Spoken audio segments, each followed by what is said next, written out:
Michael Yo's got his own show. Michael Yo's got his own show. If you're looking for a place to go, the only place to go is the Yo Show. The only place to go is the Yo Show. Live at the Comedy Cellar right now. And I've seen her perform the last couple of nights. Very, very fun. Edgy. I'm edgy. Makes the crowd go, ooh, a lot of laughs, but a lot of oohs. Aimee Nicole Schreiber, how are you? I'm good. How are you? Oh, Nicole Aimee. Nicole Aimee, yeah. Oh, okay. Why do I want to say? By the way, it literally happens all the time. Because Amy's such a... People do it it is not just you. It happens at least once a week. And we're keeping this in, Brian, because I want to show everybody I'm a real person and I mess up he's all a real the time. Person. I mess up all the time. It's Nicole Aimee Schreiber. It happens truly once a week. Why do you think that is? Yeah, I don't know. I've thought about it and I'm like, I don't know. Amy's a first name, so is Nicole. I don't know. But do you think Amy's a better first name? Do you think you should switch your name? I've thought about it. The amount of times it's gotten flip-flopped, I've thought about. I'm like, maybe I should just make this official. I think you should, because I think Aimee just rolls off the tongue. Like I called you Nicole a second ago, but then when we go live, I go Aimee Nicole. I think Aimee Nicole Schreiber sounds better than Nicole Aimee Schreiber. Do I look like an Amy?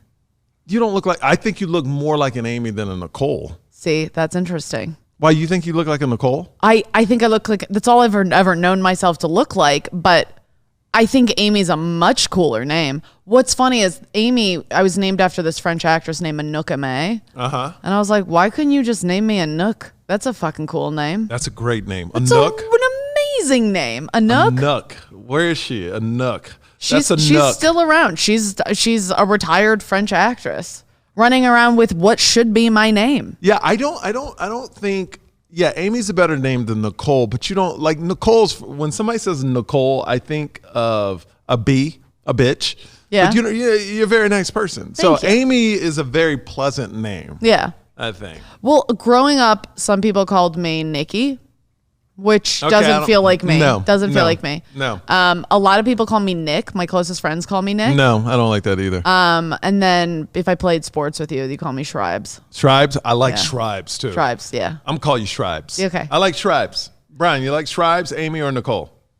I like Shribes. Shribes is fun. That's what you should. Sometimes people call me Nas, and that for me is... Oh, Nicole, Aimee, Nas. Shribes. What sports did you play? Softball. Softball was my main one. You look like a softball player. I don't know if that's a good thing. I'll take it as a compliment. I absolutely, I watch softball on Instagram all the time. That is one of my favorite things to watch. Softball? Yeah, just girls doing drills. Really? I just love it so much. I've watched one softball game. And man, you know what? Actually, I went against an Olympic softball pitcher for TV. I was doing I was interviewing her because the Olympics for Entertainment Tonight or one of these entertainment shows. Man, they throw some heat. I couldn't hit it. Oh, it's unreal. It's scary how fast. Well, because you don't see where it's coming from because they do the windmill pitch. Yeah. So you're not used to that. You're used to if you play baseball at all, you're used to the overhand delivery. Were you a good athlete? Yeah, I was a good athlete.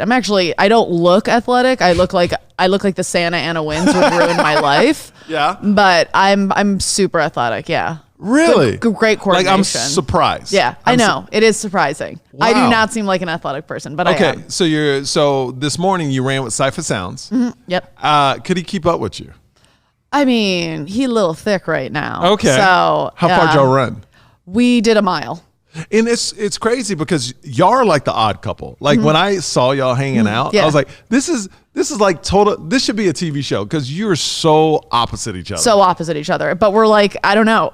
I even said that yesterday. I was like, we need a TV show or something. Something has to be done about us because the way we act is we have this like 90-year-old couple vibe.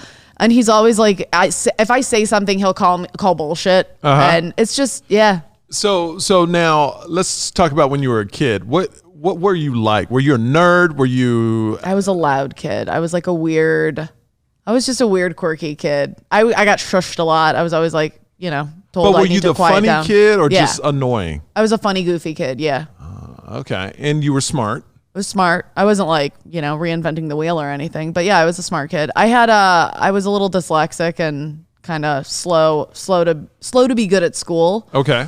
There was a period of time where I was a mathlete. I did really well at math for a few years, and then geometry happened, and then that ruined my life. So I know we talked about your mom off camera, but she's like brilliant. Yeah, my mom is like brilliant. She's Mensa smart. And was she like the first woman or one of the first women? She was the first woman to graduate from Michigan State's medical school. Wow. Yeah. Did she try to hold you to that standard when you were young? No, not really. It was just one of those things where it was always like, oh, my mom's brilliant and I'm, smart. And good at sports. Yeah, and good at sports. Was your mom good at sports? She likes to say she was, but she probably wasn't. You probably wasn't. No, she probably wasn't, no. So you didn't feel the pressure then? No, I didn't. I mean, there was pressure for me to do well.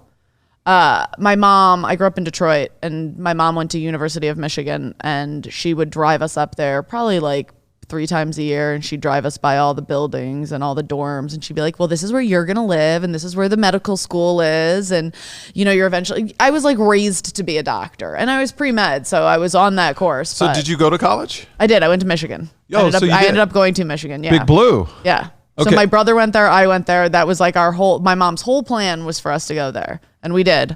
And I was pre-med, and then I decided I didn't want to be a doctor. So how'd she take that? Not well. She still is. She's still trying to wrap her head around it. She's fuming. Really? How long ago was this? A very long time ago. And she's still fuming about it. She's still like, anytime, things aren't going well, my mom's like, you can always go back to medical school. And I'm like, no. What type of medical field would you be in? I wanted to be either a dermatologist or a child psychiatrist. Okay. And what's your mom? She's hem-onc internal medicine. What is that? Hematology, oncology, internal medicine. It's blood, cancer, and just general medicine. Okay. Yeah. So you dropped out of college? No, I didn't drop out. Okay. I finished college, but I took all my pre-med classes, but then I didn't go through with being a doctor. Because you wanted to be a comedian? No, I was an art history major, and I was like, oh, I'm going to work in a museum. And I moved to LA because one of my graduate student instructors worked at the Getty Museum. And I was like, oh, well, Lisa's there. Lisa can, help me get a job there. So I applied for jobs at the Getty, didn't get anything. Applied for jobs at all the other museums, didn't get anything. Worked at an art gallery for 2 weeks, got fired. Worked at a restaurant. Why'd you get fired? The guy was just a dick. And I was just a, fresh out of college, stick up my ass kid, thought I knew everything.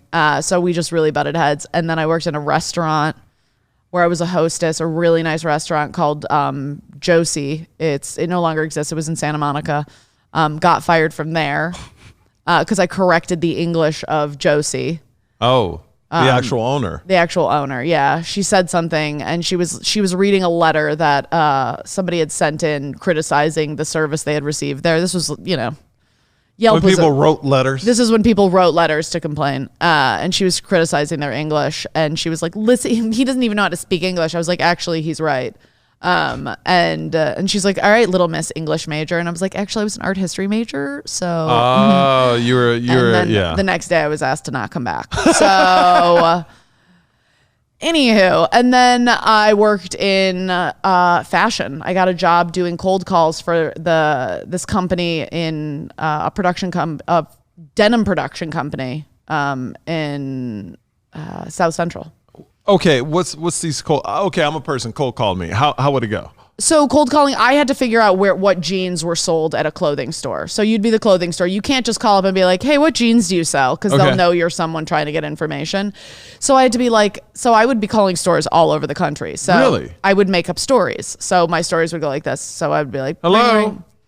Hi, I know this is going to sound crazy, but my mom is there right now, and I was just talking to her, and she's saying how she has nothing cute to wear, and I was like, don't you worry, Mom. I'm like, I will find you something. So I just found a list of stores. I saw your store. Like, what kind of clothes do you have? Can I send her there? She's kind of cute, fun, hip mom. I want some, I'd like jeans. Do you have any cute tops? Like, what brands do you have? And they would tell you everything they have in the store. Yeah. And then sometimes they would get really elaborate. What would that do for your company, though? So then I would get the name of all the brands that they carry. So based on knowing all of the brands that they carry, then they would create a sales strategy for that region. I called thousands of stores. Wow. So this was before, and then all of the information I gathered, the CEO of the company then sold it to the CFO. Actually, sold it to a list company because you make lists and then you can sell it. Information is valuable. So. And this was before the internet then? The internet was around, but it wasn't as robust as it is now. Like you could go onto websites and like get some information, but it wasn't like this crazy. Like I was calling like small town USA. Like I had to call the South. And sometimes I'd call the South and I'd be like, hi, I know this is going to sound insane, but I'm looking for something right now. And I just don't know what. I'm like, I heard about these jeans called Citizens of Humanity. I was wondering if you have anything like that. They are so cute. Oh my gosh. I can't fit anything. I just had a baby. Oh my gosh. Yeah. And people will leave you information. And the CFO of the company heard me doing my cold calls. And he was like, you are an incredible liar. And I was like, thanks so much. I think he's like, no, he's like, he's like, you literally could get information from people would have given you the world on the phone. I was like, totally. And then he was like, do you want to be my assistant? I was like, are you going to put me on salary and give me benefits? And he was like, yeah. And I was like, all right, cool. And how long that last? And I was there for 4 or 5 years. Okay. And then within a year, I worked my way up to the head of international sales and marketing for the company. Wow. Yeah, and I got to travel around the world. It was amazing. Yeah. Okay, so I'm trying to get to where you started comedy. I started comedy. So from fashion, I was in fashion and marketing and all of that for about 6 years, maybe. And then I worked in advertising for a little bit, doing like social media marketing, nothing crazy. But then one of my best friends from childhood killed herself, and it was kind of this wake up moment for me of like, life is short, follow your dreams. So I started, thinking about, because I had done improv over the years just for fun, because IO West was in LA, and I was like, oh, improv classes are great. Like I love comedy. It kind of like fed that creative side of my brain. Because I had taken acting classes in college and really liked it. And I was always, I always fancied myself like an entertainer. Yeah. And then I got laid off from my advertising job.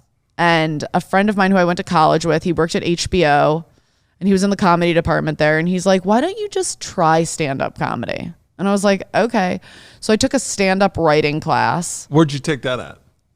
It was called Judy Carter. Oh, wait. Was that at the Improv or the Laugh Factory? Yeah, it was at the Improv. Improv. Okay. I've heard of that. I never took it, but I know a lot of people have. So I took it thinking like, oh, this will just be like, it'll help like kickstart my brain, And it's like, I'd watched a lot of stand-up comedy at that point, but I didn't understand like premise and like tags and all of that. So it kind of gave me this like formal language of stand-up. So I did that. And then I did a few shows, and then like, it's like it never really like kicked off. Yeah. But I liked it, but I didn't work that hard at it, and it probably took me about 2 years for me to like really get into it. And then I got super. How long have you been doing it now? First time I got on stage was in 2010. Okay. So 11 plus years. So is your mom hating that you're just a stand-up comedian now? Yeah, I mean, she's not, my mom would love for me to be just like married to a Jewish doctor. Like my mom's aspirations for me went from you should be a doctor to just marry a Jewish doctor and have someone take care of you for the love of God. And that's truly, I think most Jewish moms' dreams for their daughters is just to marry a Jewish doctor. I recently dated a Jewish lawyer. It was a woman. My mom was very excited about that until she found out it was a woman. How'd she react to that? First she got really excited. She was like, "Oh my God, you're going out with a Jewish doctor or a Jewish lawyer? This is great. When I come into town, he can take us to dinner." And then I was like, "Actually, Mom, it's a lady." And she was like, "Oh, okay. Well, I guess she'll just take us to lunch." So yeah, she's an interesting lady, but yeah, I mean, but you've broken up with the Jewish I broke lawyer. up there. I'm not gay. You're not gay. I thought I was gay. You tried it out. I tried it. I played so much softball as we established. I mean, so much softball, and I I'm a bit of a tomboy. Like I feel like I have like a more of like a boyish energy. So in this, was this your first? This was my first gay. First gay relationship? I'd hooked up with girls before, like, in college on drugs and, as you do. But this was my first like dating of a girl. Okay. Now, as a person that never been in a gay relationship, now I hear like there's certain women that play certain parts. Were you we were playing the same part. And I think maybe that's what it was. Who knows? But it was like, I think I showed you a picture of her the other day. Yeah. I mean, we looked like you were dating yourself. I was dating myself. It was very weird. So her and I were both joking about like we both had this extreme level of narcissism that we were like, we just want to date ourselves. We're so fabulous. What's crazy is my mom was the first woman to go to Michigan State's medical school. Her mom was the first woman to go to Villanova Law School. We're both the same age. We're both just like brassy Jewish. She was we met in CrossFit. Like it's so would you find out about yourself in this relationship you didn't find out with a guy? I actually really am like looking to date someone who is like my father. I officially like determined that. Like my dad is a very traditional, he's a man's man. Yeah. And I am looking for that. You want a man's man. I want a man's man. I want a man who like, listen, I can do for myself. I can take care of myself just fine. But like, I want you to like want to take care of me. Like not necessarily even financially, but like, I want you to like want to do things for me. Like if this is what I'm looking for. Like if I'm ever like, I cannot figure out how to mount my TV on the wall. You want the guy to mount it. I want to come home and he just like did it and was like, ta-da. And it was like, just cute shit like that. Like, I don't know. My dad was just always like a very like thoughtful person. Not that she wasn't a thoughtful person. But women also have a lot of emotions and I have a lot of emotions and I can't be in a relationship where there's that much estrogen. It's a lot. Yeah. I mean, when you show me the picture, I was like, you are dating yourself. Dating myself. It's a lot. And I realize I'm a lot. I know I'm a lot. There's a lot of women who are like, I'm not a lot. No, women are a lot. That's what we are. So then why do you think you're single? On the guy's side, why do you think you're single? Honestly, I think it's because of ultimately my dad. Like nobody can live up to, like he was such a good dude, like truly the best. He's the kind of guy where like, if you ever met my dad, you'd be like, that is an outstanding human being. Like he really is just. That's great. Well, he's passed away, but he's like an exceptionally good man. How long did he pass away? It was a year ago. Really? I'm sorry. Yeah. Was it cancer or anything? No, Parkinson's. Oh, yeah. That's tough. Yeah. That's tough. Yeah, that's the thing is kind of like, I look up to my dad and my mom and, you bring certain values, but I would imagine as a woman, your dad, I talk about on stage, I know with my daughter, I'm always going to protect her. Yeah. And there's already this certain thing she does that my son doesn't do. It's a look. It's like when she sees me, it's kind of like, oh, you're my everything. You're going to protect me. Oh, yeah. They know. Yeah. Oh, it is the deepest thing. If there is one thing I can say to fathers with daughters, I'm going to start crying. Just know that you are going to be the greatest man in her life if you want to be. Mm-hmm. Like there is, you can be an okay dad or you can be the greatest thing that's ever happened to her. Like I lived and breathed for my dad. That's amazing. He's just the greatest person. And to me, anyone I had met, I always had this thing of like, am I proud to introduce this man to my dad? Yeah. Am I proud? Would my dad look at this man and shake his hand and be like, you're a good man? Mm-hmm. And you still live up to that standard, even though he's passed. And so for me, it's like, I know the person my dad would be able to look into the eye and be like, you're a good man. That's great. So that's just what I'm looking for. And I don't know. I mean, I met some guys along the way that I thought were the one and, they just weren't. And, I'm probably I'm a lot to deal with.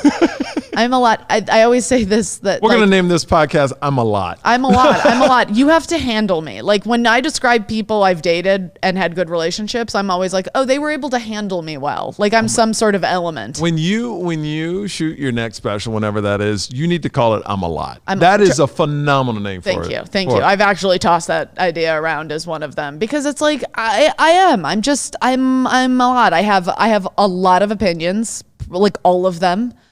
And it's my dad was so okay with all of my loudness, weirdness, opinions, everything. He just thought I was like such a fun kid. Yeah. So it's like I need to find a guy who's like, oh, Nicole, she's a lot, but man, is she fun. There you go. So now, do you remember the first time that you got into stand-up, and did your father ever go, or your parents get to watch you do stand-up? My mom saw me do stand-up once. My mom's it's a hole. She's has no sense of humor. So, and the only parts of my stand-up she likes is when I talk about her. She'll be like, oh, that's me. She's talking about me. And then my dad, he was actually never able to see me do stand-up because of the Parkinson's. So How long did he have it for? 18 years. 18 years. Yeah. Oh my gosh. Yeah. So do you remember the first time you bombed on stage? Oh yeah. It was like 3 times in. I was like, oh, the first time I went to an open mic, I was there with my friend. So I was like, I think I had a shot and I was like, I'm going to be great.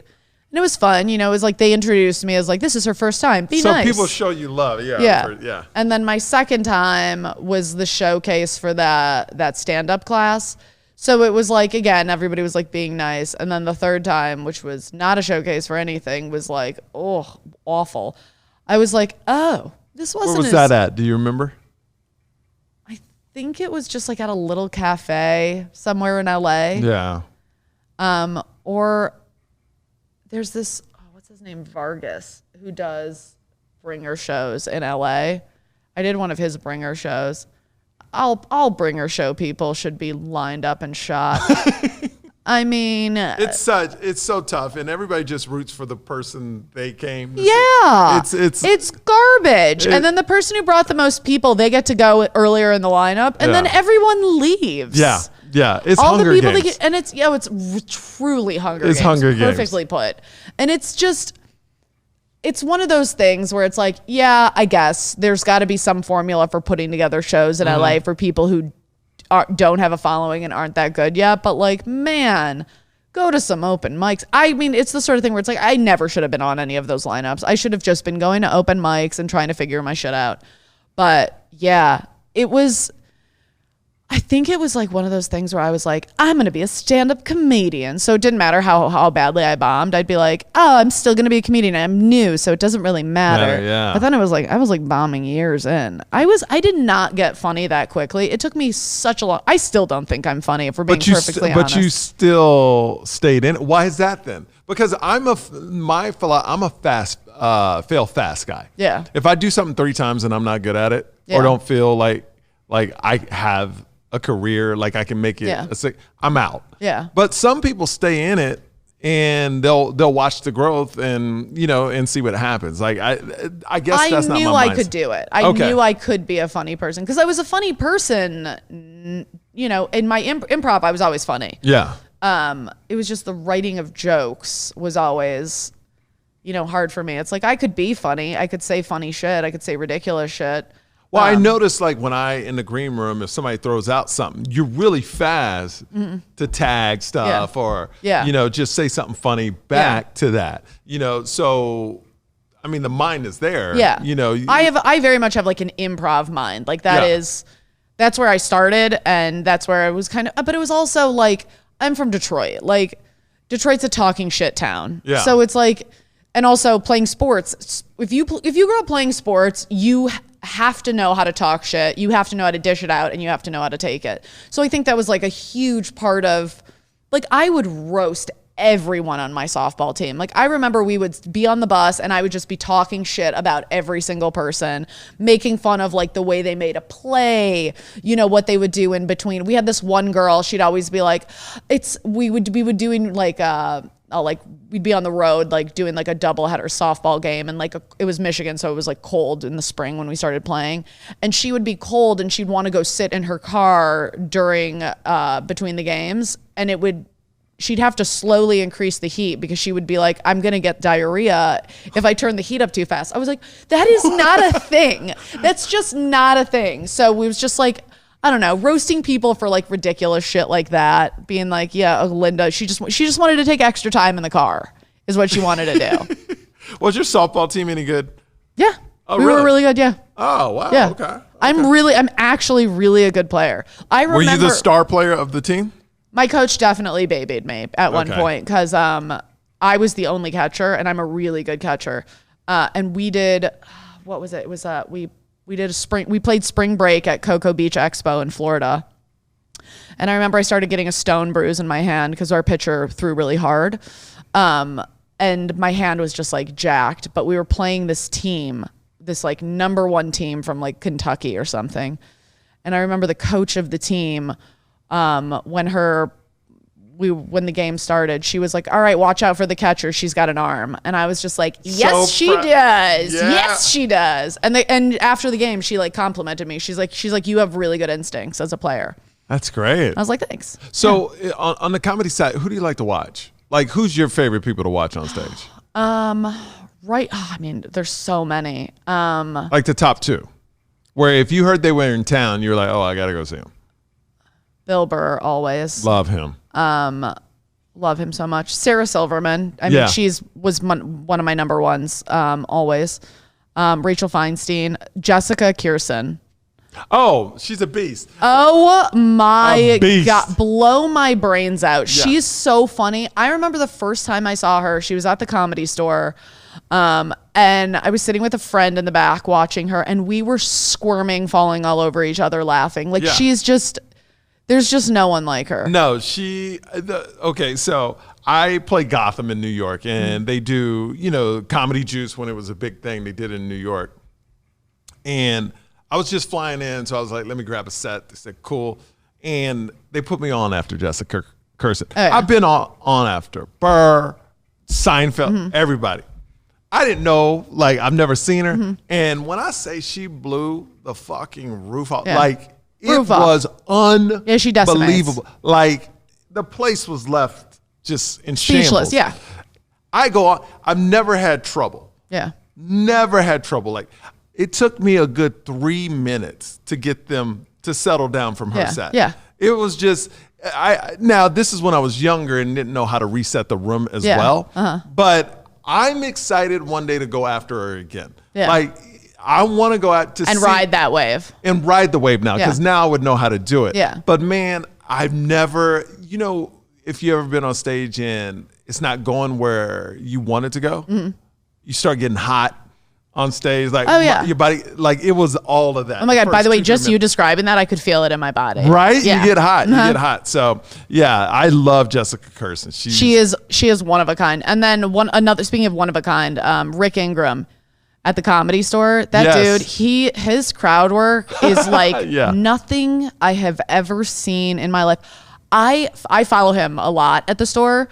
And every single time I follow him, I'm like, how the fuck am I going to do this? Yeah. And it makes you really step your game up as a comic, but he is there is no one who thinks faster than him. Yeah, I love going after Beast. Like, because it really shows you where you are in your comedy career. I love it. That's why I love working at this club, is because everybody crushes here. And then when you go on and crush, it makes you feel even better. Oh, yeah. It's better than being on a normal lineup and then you're one of the highlights and you're like, but was I that good compared to these people? Last story before you get out of here, do you remember the first time you performed here at the Comedy Cellar, and how was that? Oh, yeah. First time I performed here, I was recommended, Ian Edwards had recommended me to SD. Oh, the best. He's my favorite person. Ian had recommended me to SD because the club had just opened up and they were looking for West Coast comics. And he recommended me to her and she booked me. And I remember being like, oh my God, This is I'm the Cellar, doing man. the Cellar. And I remember being so nervous. And I probably did okay. But I remember getting off stage being like, I'm a Netflix special. Here I come. I was like, I made it at the Cellar. And I didn't like get past at the New York Cellar. And then eventually SD saw me perform here. And then SD was like, yeah, when you come to New York, call in. Have you been to New York? Yeah, yet? I've been to New York. It's unreal. How was your first time on stage up there? Unreal. Yeah. Unfucking real. Yeah. I remember I did a taping for This Week at the Cellar. And I remember I brought a friend and she was sitting in the back with the comics. And I remember getting off stage and I crushed so hard. And I'm not one of those people who's like, I'm murdered. Yeah. But like, I did night. really well. And she was like, there were comics in the back being like, who the fuck is this girl? That's awesome. And I was like, oh, cool. Fucking yeah. It's like, you want, it's like, great. Yes, the audience loves you. Yes, your fans love you. But it's another thing when like comics are like, oh, you're really funny. Yeah. It just feels great. Yeah. All right. Well, how can people follow you and all that cool stuff? On all social media, it's at Nicole Aimee. Find me there. I'll also be at Cobb's. I'm co-headlining with Jessica Michelle Singleton on December 1st in San Francisco. So come on out to that if you're in San Francisco. It'll be a lot of fun. Jessica Michelle Singleton is so fucking funny. So all right. Well, thank you for joining us. thank you for having I me. appreciate it. Now, we need your likes. We need your subscribe. Support the arts. Like, show up, like Thank things, you. share things, subscribe to Leave things. comments. Leave comments. And not just hearts. Don't just be a weak-ass emoji leaving bimbo. And I mean bimbo in like for male men and women, okay? Just say something more than emoji. Be like, hey, Michael, I really like your hair. Oh, and you're really funny. Great podcast. Yeah, that's what we need. Where this podcast is blowing up, and we really appreciate all the comics, different people that come on. So like it, share it, and all that good stuff. We'll see you next time on The Yo Show.